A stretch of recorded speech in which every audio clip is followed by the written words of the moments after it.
আসসালামু আলাইকুম। আমি জেসমিন নেওয়াজ আমার কুকিং চ্যানেল থেকে আপনাদেরকে জানাই স্বাগতম। সব কিছু রান্না যা রান্না করি আমি সবই আপনাদের সামনে তুলে ধরার চেষ্টা করি। আর যেটুকু সময়ের দরকার তার থেকেও কম সময় নিয়ে আমি রান্না অনেক সময় দেখিয়ে থাকি। আর সেটা আজকের মতো রান্নাটা হলে তো কোনো কথাই নেই। ধুন্দুল আর চিংড়ি মাছ দিয়ে রান্নাটা করেছি। এই ধুন্দুল আর চিংড়ি মাছটা আমি কেটে ধুয়ে পরিষ্কার করে নিয়েছি। ভিডিও অন করি নাই তখন। আর সেই ভিডিও অন না করে অনেক কাজ করে নিতে হয়, তারপরে রান্নাটা বসিয়ে নিতে হয়। ভেবেছিলাম রান্নাটা অনেক সময় নিয়ে রান্না করব আজকে।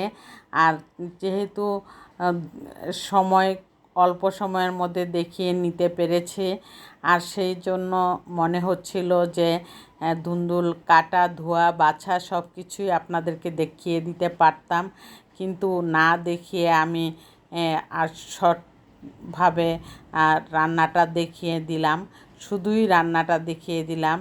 এই রান্নাটা আজকে ধুন্দুলটা তো কাটতে অনেক সময় নেয়, সেই ধুন্দুলটা অনেকক্ষণ লাগিয়ে কেটে নিয়েছি। আর এই কাটার পর এই তরকারিটা যখন বসিয়েছি মনে হয়েছে 10 মিনিটের মধ্যে রান্না শেষ হয়ে গেছে, কারণ ধুন্দুল এত কম সময়ে সিদ্ধ হয়। সেই জন্য মশলাটা কষাতে যতটুকু সময় লেগেছে তার থেকেও কম সময় নিয়েছে ধুন্দুল তরকারিটা রান্না করতে। আর এখানে আমি সব কিছু মশলার পরিমাণটা ডেসক্রিপশন বক্সে আমি দিয়ে দিই সব সময়ই রান্নার চ্যানেলে। আর সেই চ্যানেলটা আপনাদের দেখার জন্য অনুরোধ করছি, এবং একটি লাইক দিয়ে কন্টিনিউ করবেন। ভালো লাগলে সাবস্ক্রাইব করে অল বাটনে প্রেস করে রাখবেন।